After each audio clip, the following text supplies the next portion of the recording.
Magandang umaga po sa ating lahat. Good morning! Okay, so we are now in May 1, 2022. At ngayong araw, ang buong Pilipinas ay nagsiselebrate ng Labor Day. Pagkatapos niyan, tayo ay nire-remind din ng Panginoon na huwag tayong huminto sa paggawa. Kasi ang totoong paggawa po ay andon sa Panginoon.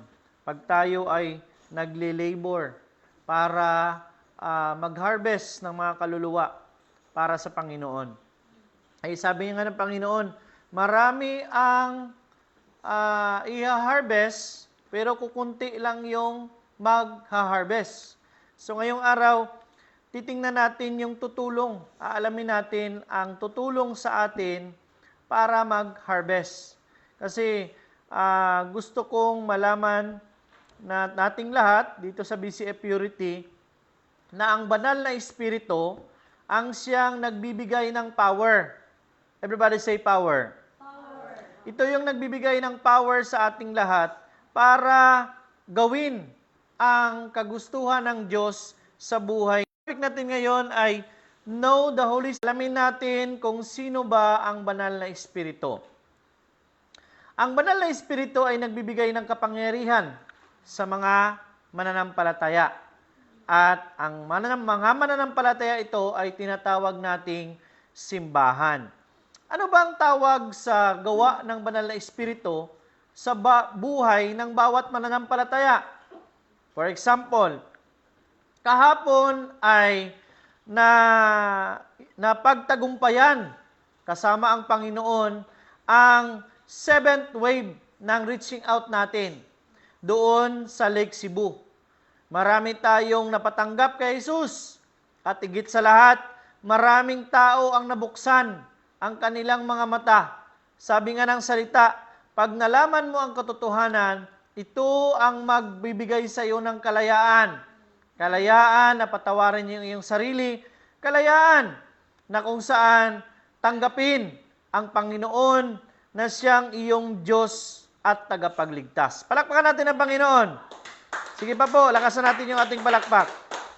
Hallelujah.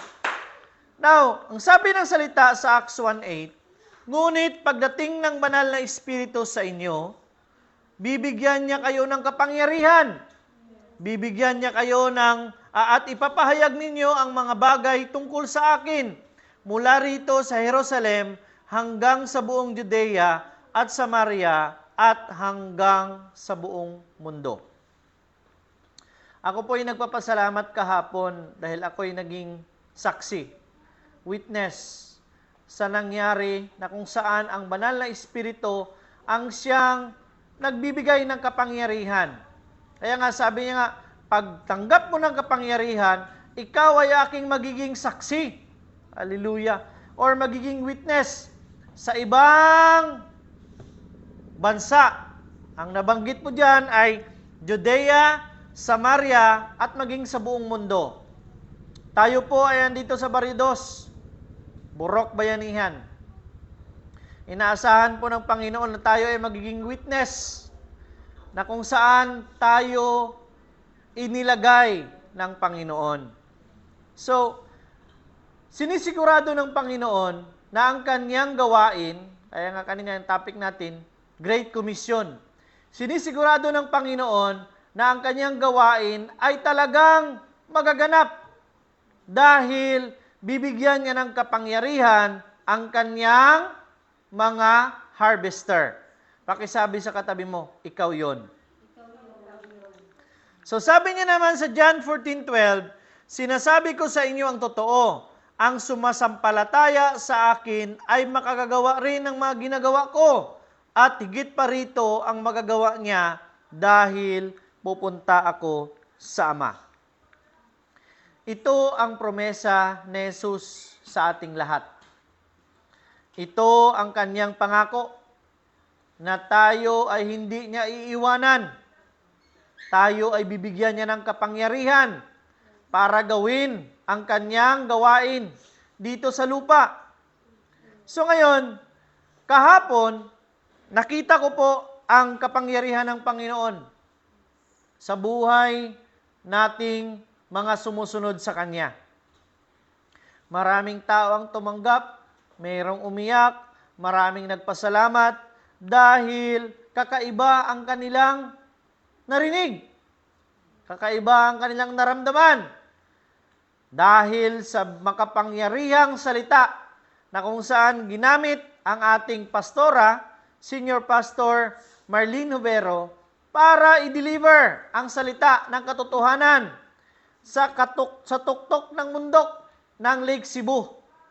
At alam ko na ang mga tao doon na tumanggap kay Jesus ay sisimulan ang pagbabago ng kanilang buhay. Palakpakan natin ang Panginoon. Tayo ay binigyan ng kapangyarihan ng banal na Espiritu. Kaya kilalanin natin siya.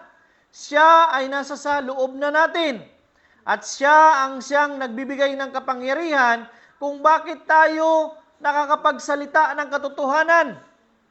Kaya nga, ang katotohanan ang siyang magpapalaya sa ating lahat. Amen? Hallelujah. Now, isa sa mga bunga ng banal na Espiritu sa buhay ng isang Kristiyano ay ang tinatawag nating speaking in tongues. Okay? Ano nga ba itong speaking in tongues? Una sa lahat, ito ay nangyayari lamang sa mananampalataya ng Diyos. Pag ikaw ay binigyan na ikaw ay nabigyan ng pagkakataon na tirhan ng banal na Espiritu, siya ay gagawa.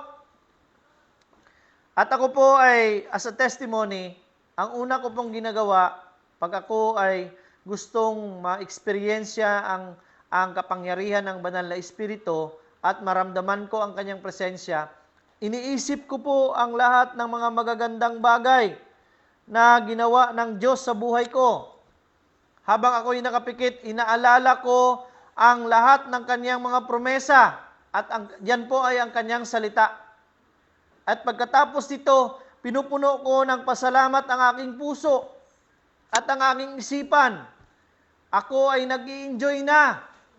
And dahil dyan, ang Panginoon ang siyang gagalaw sa iyo, hindi mo mapigilan ang iyong sarili na ikaw ay mag-speaking in tongues. Ito po ay hindi gawa-gawa lang. Ito ay kusang lumalabas sa buhay ng isang mananampalataya na kung saan pag ikaw ay puno ng pasasalamat, ikaw ay puno ng salita ng Panginoon, ikaw ay bibigyan ng pagkakataon ng Diyos.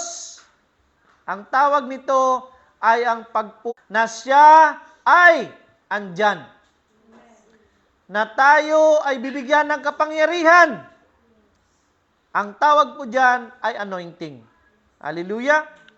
Kaya nakakagawa tayo ng mga bagay na hindi natin kayang gawin noon. Nawawalan tayo ng hiya na gumawa para sa Panginoon, hindi para gumawa ng masama.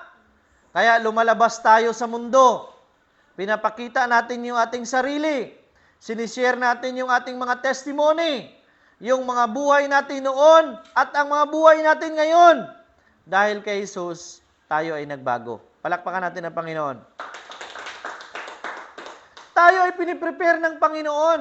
Kaya nga, yung banal na Espiritu, ang siyang kasama natin. Siya ang nagkukonvict sa atin na tayo ay gumawa ng mabuti. Habang tayo ay pinaprocess ng Panginoon, tayo ay dinidisiplina ng Diyos. Ang banal na Espiritu naman ang siyang nagbibigay ng kapangyarihan sa atin na tanggapin ang katotohanan na tayo ay nagkamali. Hindi tayo perfect.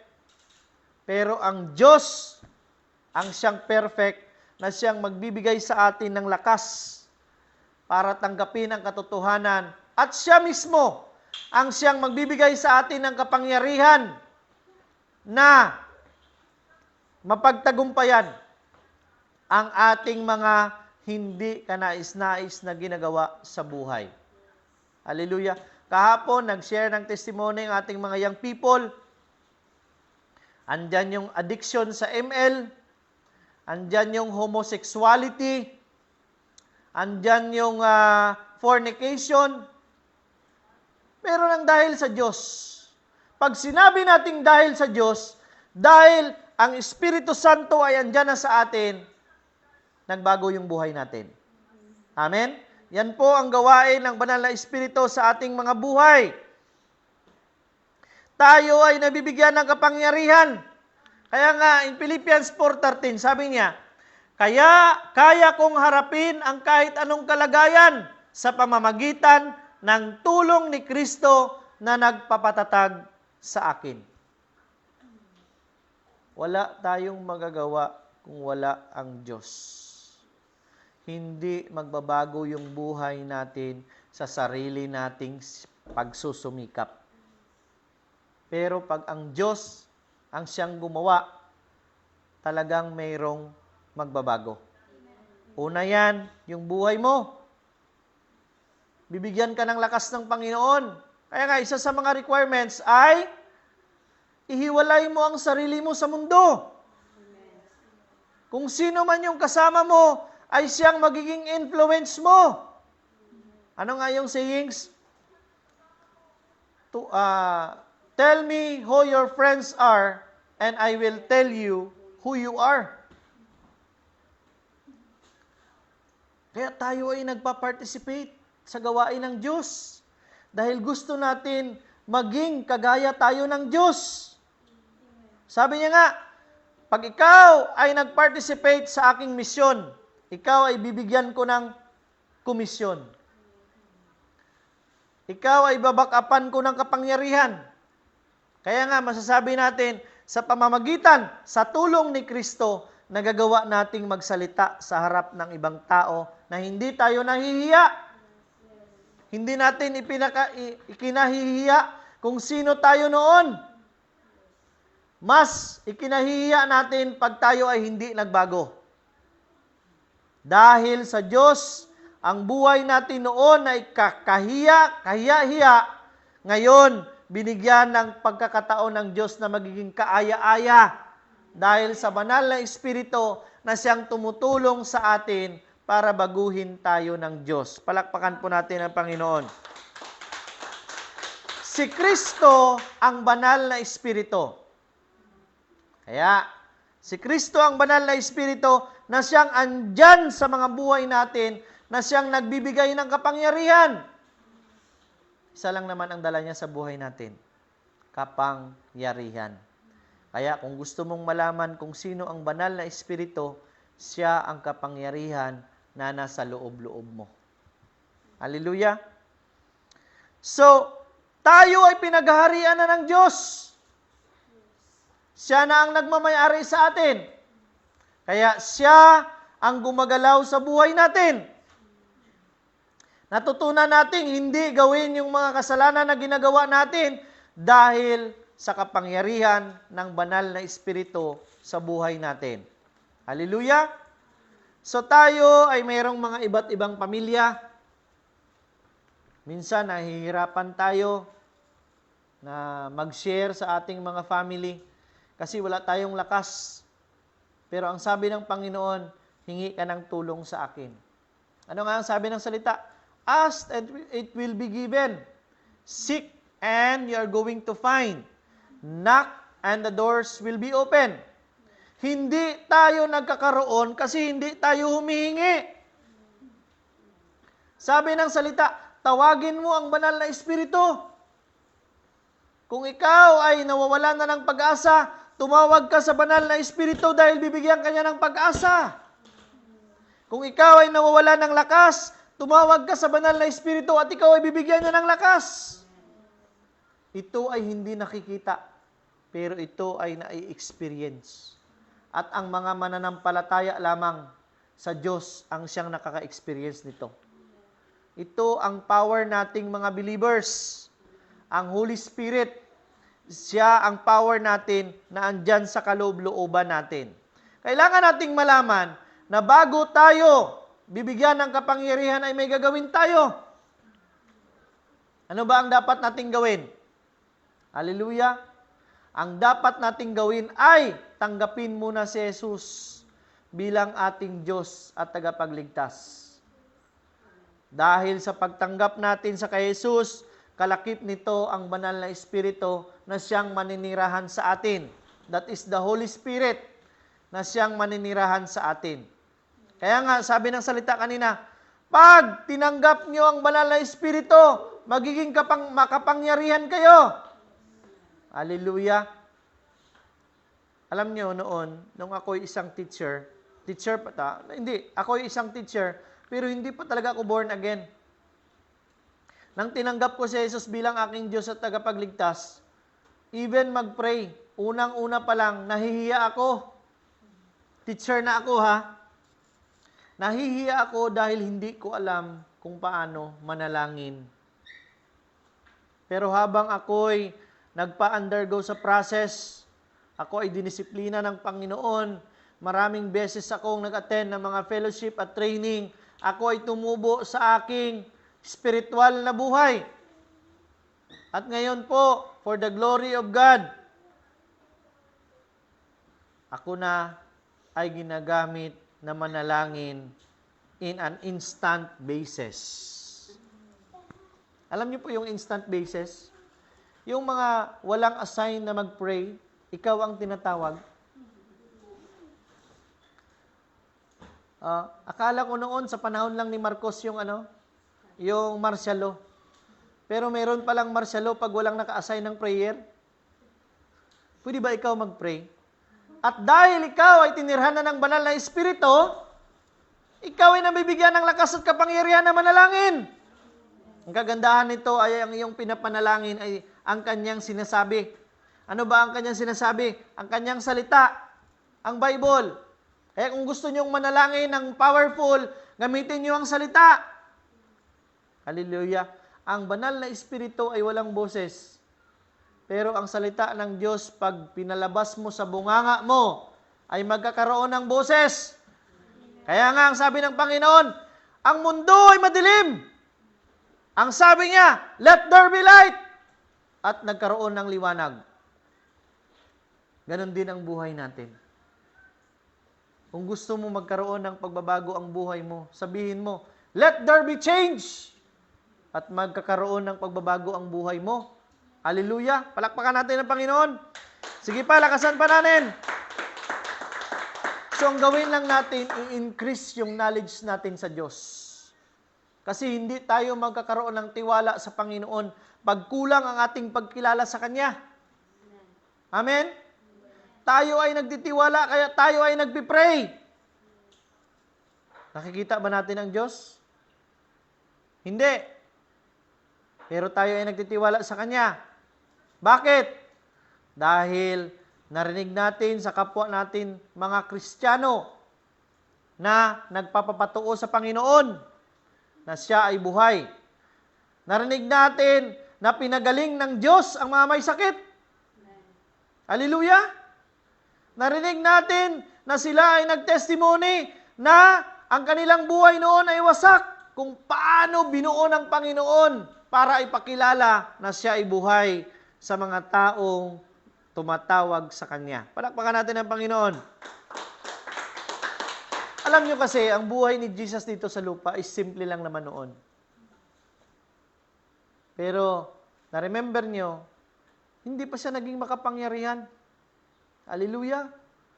Pero nang time na siya ay binautismuhan ng banal na Espiritu sa pamamagitan ni John the Baptist, sabi niya, actually si John the Baptist parang alanganin pang bautismuhan si Jesus. Sabi niya, bakit ako ang magbabautismo sa iyo? Dahil ikaw naman dapat ang magbabautismo sa akin. Pero ang sabi ni Jesus, gawin mo lang. Kasi ito ang nakasaad. Ito ang nakasulat sa propesya. Ngayon, nang binautismuhan na ni John the Baptist, mag-storytelling muna tayo sandali. Nang binautismuhan na ni John the Baptist, si Jesus sabi niya, I baptize you in the name of the Father, and of the Son, and of the Holy Spirit. At nilublob siya sa Jordan River. Nang siya ay naiahon sa tubig, bumaba ang kapangyarihan ng banal na Espiritu sa pamamagitan ng isang ibon. At tumira kay Jesus. Umpisa sa araw na yon, Si Jesus ay nagpagaling ng mga may sakit, binuhay ang mga patay, pinalakad ang mga lumpo, pinasalita ang mga pipe, binigyan ng pandinig ang mga bingi. Sa buhay natin ngayon, simula nang tayo o binautismuhan, tayo ay tinirhan ng banal na Espiritu. Kaya yung kadiliman natin ay nagkaroon ng liwanag. Hallelujah! Noon, walang hiya tayong gumawa ng masama. Ngayon, walang hiya na tayo sa pag-share ng magandang balita sa ibang tao. Hallelujah! Praise God! We celebrate the goodness of God sa 7th wave reaching out natin. Hallelujah! From 1st wave to 7th wave. Andun yung sustainability power ng Diyos sa pamamagitan ng banal na Espiritu. At na-enjoy natin yung pabor. Nagamit natin yung mga facility ng Punta Isla na kung tutuusin, ang mahal-mahal. Even, kumain ka lang doon, napakamahal. Pero binigay ng Panginoon ng libre. Amen. Hallelujah! Praise God for Ma'am Valerie. Ginamit ng Panginoon na maging destiny helper nating lahat. At marami pa tayong i-reach out. Marami pang ipapadala ang Panginoon ng destiny helper. Ito po ay galaw ng banal na Espiritu. Narinig ko lang si Pastora kahapon habang nagpapasalamat. Prior na nabili ng may-ari ng Punta Isla ang Venue 88 doon sa Jensan, nagkaroon si Pastora at hindi alam ni Pastora. Nang nakinig si Pastora sa Panginoon habang siya ay nanalangin, sabi ni Pastora, sabi ng Panginoon kay Pastora, sabi niya, connection lang ang isabi mo. Nang sila ay nag-usap, nang meet up sa Jensan, tinanong siya ng may-ari. Sabi niya, ano ang ating Pastora? Sabi ni Pastora, alam mo, hindi ko rin alam kung anong sasabihin ko sa iyo eh. Hindi ko alam kung paano sisimulan ang sasabihin ko. Pero ang sabi ng Panginoon ay connection lang daw. Alam niyo ba ang nangyari? Umiyak si Ma'am Valerie. Kasi the same word ang narinig niya sa Diyos. Connection din yung sinabi ng Panginoon sa kanya. Kaya na-enjoy natin yung pabor. Kumain tayo ng tilapia na unlimited. Nabusog tayo ng pagpapala ng Panginoon dahil tayong lahat in celebration ng Labor Day ngayong araw na ito ay nagtrabaho sa Diyos, kaya may karapatan tayong mag-enjoy ng kanyang blessing dito sa lupa. Palakpakan natin ang Panginoon. Yan po ang banal na Espiritu. Kaya kilalanin natin siya. After nung si Jesus ay binigyan ng kapangyarihan, alam niyo ba ang pinaka-kapangyarihan na pinaka-ebidensya ng banal na Espiritu kay Jesus? Yung cross na kanyang. Hallelujah! Ang bigat ng cross. Kahit sinong taong normal ay hindi kaya yun. Pero dahil sa banal na Espiritu na andyan kay Jesus, na itapos niyang pasanin ang cross hanggang maihatid niya doon sa tuktok. Alam niyo ba ang masakit pa doon? Ikaw ang nagdala ng cross at doon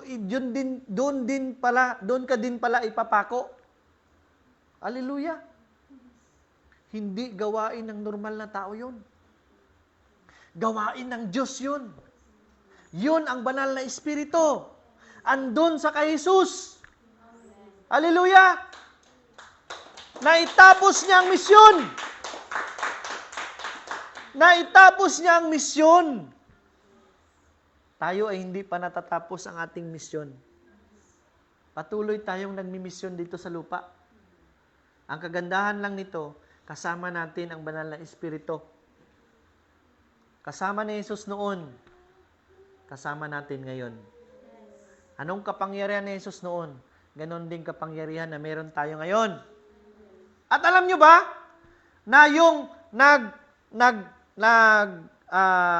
nag-resurrect kay Jesus, mula sa kamatayan, papunta doon sa kanang kamay ng Ama, ang banal na Espiritu. Alam nyo ba anong ginawa ng banal na Espiritu? Kinuha lang doon si Jesus. at inilagay doon sa kanan ng Ama. Sabi niya, dyan ka na kasi tapos na ang misyon mo. Babalikan ko naman yung mga taong mayroong misyon. Pakisabi sa katabi mo, ikaw yun. Di ba? Nakikita niyo yung story? Nakikita niyo ang kapangyarihan? Sino ang banal na espiritu? Siya lang naman ang kapangyarihan. Kaya kailangan natin siyang patirhin sa ating mga buhay. Hallelujah! Are you blessed today? Si Jesus ay binigyan ng kapangyarihan ng banal na espiritu. Ikaw ay binigyan ng kapangyarihan ng banal na espiritu para ipakita sa Lake Cebu, ipakita kahit saan ka man makarating na iba ang may tatak banal na espiritu. Hallelujah! Kung ang ibang politiko ay sinasabing tatak ang apelido nila, tayo namang mga mananampalataya ng Diyos, mayroon tayong tatak banal na espiritu. Palakpakan natin ang Panginoon. Nagiging witness tayo sa mga friends natin. I'm blessed with the pastor. Sino yung pastor na pinuntahan natin doon sa ano? John Landayong. Pastor John Landayong, kasi nga, yung misis niya nakausap natin. Yung anak niya na babae, talagang bantay, sarado nila kasi ginaguide pa nila sa Panginoon. Pero isa lang yung sabi nila sa anak nila na babae, kahit sino man ang kasama mo sa mundo, isipin mo talaga na iba ka sa kanila. Hindi mo sila kapareho. Ikaw ay may Diyos. Hallelujah! Ngayon sa atin naman, tayo ay lumalabas sa mundo. Isipin natin sa sarili natin, makapangyarihan ako dahil ang banal na espiritu ay andito na sa akin. Hallelujah! Ano ang sabi sa Luke 4:18-19? The Spirit of the Lord is upon me, and He has anointed me to preach the good news to the poor. Sino ba itong mga poor? Ito yung mga kulang ng kaalaman sa katotohanan. Kaya sinishare natin yung mga katotohanan sa kanila. Hallelujah! Simple lang naman na katotohanan ang sinishare natin sa kanila. Walang iba kundi si Jesus. Jesus is the way, the truth, and the life. Ganun lang kasimple, mag-share ng magandang balita sa mundo. Tinanggap ko si Jesus, ang buhay ko ay nagbago. Yun ang magandang balita. Hallelujah! Huwag nating ipagmayabang kung ano yung ating naibigay. Dahil ang sabi ng Panginoon kahapon sa word ni Pastora sa Ephesians 2:8, we are all saved by grace through faith, so no one can boast. Amen. Hallelujah! Ang kanina naman sabi ko sa aking sharing doon sa Big Church, tayo ay instrumento lamang ng Diyos. Ginagamit yung bunganga natin. Kaya tayo ay pamamayari na ng Diyos. Kung sino ang nagmamayari sa iyo, siya ang may karapatang maggamit sa iyo. Hallelujah! Noon, ginamit tayo ni Satanas. Naging bulag tayo sa katotohanan. Pero nang tayo ay nabuksan sa katotohanan, na tinirhan tayo ng banal na espiritu, ang buhay natin ngayon ay ginagamit na ng Diyos. Alam niyo ba ang kagandahan? Maraming nabibless sa buhay natin. Hallelujah! Sabi ng mga tibuli ng mga tribo doon sa Lake Cebu kahapon, ang gaganda ng damit nila. Kahit sila mismo, na-appreciate tayo. Hallelujah! Dahil kasama natin ang Diyos. Siya ay naniniran na sa atin. Katibi ng mga Blaan tribe kahapon, ang laki ng smile nila. I believe it's their first time to witness bold believers na talagang tumatayo sa salita ng Diyos. At alam niyo ba kung bakit tayo bold? Dahil ang banal na espiritu ay andyan na sa atin. Siya ang ating kapangyarihan. Amen! So now the Holy Spirit, sabi niya sa 1 John 2:27, kung tungkol naman sa inyo, ang banal na espiritu na tinanggap ninyo kay Kristo ay mananatili sa inyo. Hindi siya umaalis. Available siya 24/7. Anytime, anywhere. Kaya kung ikaw ay nakakagawa na ng kasalanan, tawagin mo lang siya. Lord, Holy Spirit, help me. Ang sabi nga ng kanta, and the help is on its way. Ano ang kanta yun? Merong kanta yun eh. Bow and pray and help is on its way. Ganun lang yun. Sabi nga, kaya hindi na kailangang turuan pa kayo ng iba. Dahil alam natin yung katotohanan, hindi tayo nalilinlang ng mundo. Hindi sa Davao ang susi para sa langit. Hindi si Kibuloy. Mga kapatid, tandaan natin, si Jesus lamang ang daan. Siya lang ang katotohanan at siya lamang ang buhay. Hindi tayo makakapunta ng Ama kung hindi sa pamamagitan ng anak. Ang pangalan niya Jesus, hindi Kibuloy. Tandaan po nating lahat yan. Hallelujah. Sapagkat ang banal na Espiritu ang magtuturo sa inyo sa lahat ng bagay. Alam nyo kasi pag andyan na yung banal na Espiritu sa inyo, i-guide niya tayo. Kaya nga, He is our helper. He is our guide. Siya yung mag-guide sa atin. Amen? At ang mga itinuturo niya ay katotohanan at hindi kasinungalingan. Makikita natin yung bunga ng banal na Espiritu sa buhay ng isang tao. Siya ay andyan sa katotohanan, hindi sa kasinungalingan. Hallelujah! At gaya ng itinuro niya sa inyo, manatili kayo kay Kristo. Huwag tayong umalis sa Diyos. Alam niyo kasi kasalanan lang naman ang dahilan kung bakit ang Diyos ay tayo ay umaalis sa Panginoon. Amen? Kahit nga ibang bagay, hindi nakakapaghiwalay sa atin sa pagmamahal ng Diyos. Hallelujah!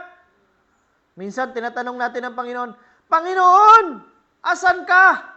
Ba't mo ko iniwan? Alam niyo ba kung makakasagot lang ang Panginoon, sabihin, paano kita hindi iwan? Andyan ka sa kasalanan. Hallelujah!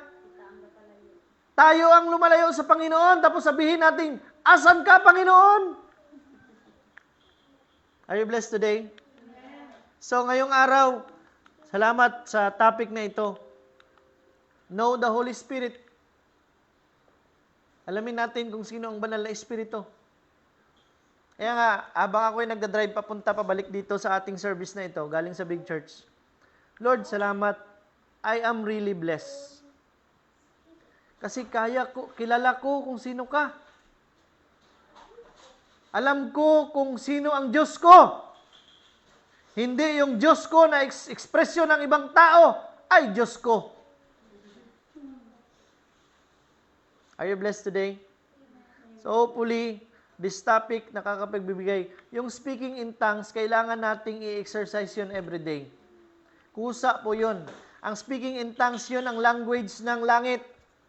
Yun ang gawa ng banal na Espiritu. Malalaman mo yan kasi yung iyong belly ay parang titigas at parang mayroong nagagalaw-galaw dyan. And kung gusto mo yung maranasan, it's a process, mga kapatid. It is a process. That is the baptism of the Holy Spirit. Hindi mo gawa-gawa yan. And you will experience it personally. Ikaw ay sasayaw, ikaw ay iiyak, ikaw ay tatawa, ikaw ay madideliver. Ganun po ang gawa ng banal na Espiritu. Kaya kailangan nating lumago sa ating pagkilala sa Diyos. Dahil ang Diyos lamang ang siyang ating kapangyarihan sa pamamagitan ng banal na Espiritu. Ngayong umaga, alam ko na maraming iba na kailangan pa natin ang Diyos. Kaya kailangan natin siyang tanggapin sa buhay natin. Kung tayo man ay nahihirapan na, marami na tayong problema, pasalihin natin ang Diyos. Tanggapin natin si Jesus bilang ating Diyos at tagapagligtas. At talagang ang buhay natin ay magbabago at bibigyan niya tayo ng kapangyarihan para magtagumpay sa ating mga buhay. Tayo po ay manalangin, pikit ang ating mga mata, itaas ang ating mga kamay. Sa mga live stream viewers, hinikayat ko po kayo, tanggapin natin ang kapangyarihan ng Diyos, ang banal na Espiritu, sa pamamagitan kay Jesus, sa pag-confess natin sa ating mga bunganga, na siya ang ating Diyos at tagapagligtas. Lahat tayo ay magsalita. Ama naming makapangyarihan sa lahat. Maraming salamat, Panginoon, sa araw na ito. Maraming salamat kay Jesus na siyang nagbayad ng aking mga kasalanan noon, ngayon, at sa darating pa. Ngayong araw, binubuksan ko ang aking puso. Naniniwala ako, dinideklara ko na si Jesus ang aking Diyos at tagapagligtas. Salamat, Panginoon, sa karapatan na iyong binigay. Ako ay pinapahintulutan mo na tumawag. So ngayong araw, tinatawag ko ang banal na Espiritu. Pumasok ka sa aking buhay. Tulungan mo ako na magbago para ang buhay ko magiging witness, kagamit-gamit na ipagsabi sa mundo na ikaw ay buhay na Diyos. Ito po ang aking samot dalangin. Sa pangalan ni Jesus, ang lahat ay magsabi ng Amen. Hallelujah! Congratulations po. Alam ko na ang banal na Espiritu ang siyang gagalaw sa buhay ng bawat isa. So bago ko po tatapusin ang ating live stream, hayaan niyo po na ako ay manalangin sa ating lahat at ang pagpapala ng Panginoon ay magiging sa ating lahat. Ama naming makapangyarihan sa lahat, maraming salamat, Panginoon, sa Sunday na ito. It's a Labor Day. Salamat na kami ay binigyan mo ng pagkakataon at kapangyarihan na magamit para mag-reach out ng ibang tao. Patuloy naming ina-acknowledge na kung wala ka sa buhay namin, wala kaming magagawa.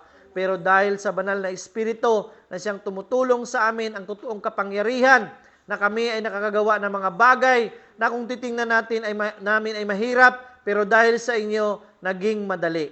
Salamat, Panginoon, sa aming pagsamba. Alam namin na ikaw ang Diyos na pareho noon, ngayon at magpakailanman. Ang iyong kapangyarihan ay andyan na sa amin at kami ay hahayo at magiging witness sa bawat buhay ng bawat isang andito ngayon. Ang buhay nila ay gagamitin mo, Panginoon, para ipaalam sa mundo na ikaw ay buhay. Ito po ang aming samot dalangin. Sa pangalan ni Jesus, ang lahat ay magsabi ng Amen. God bless everyone. Hanggang sa muli, dito po sa BCF Purity, Sister Church ng BCF Coronadal. God bless you and to God be all the glory.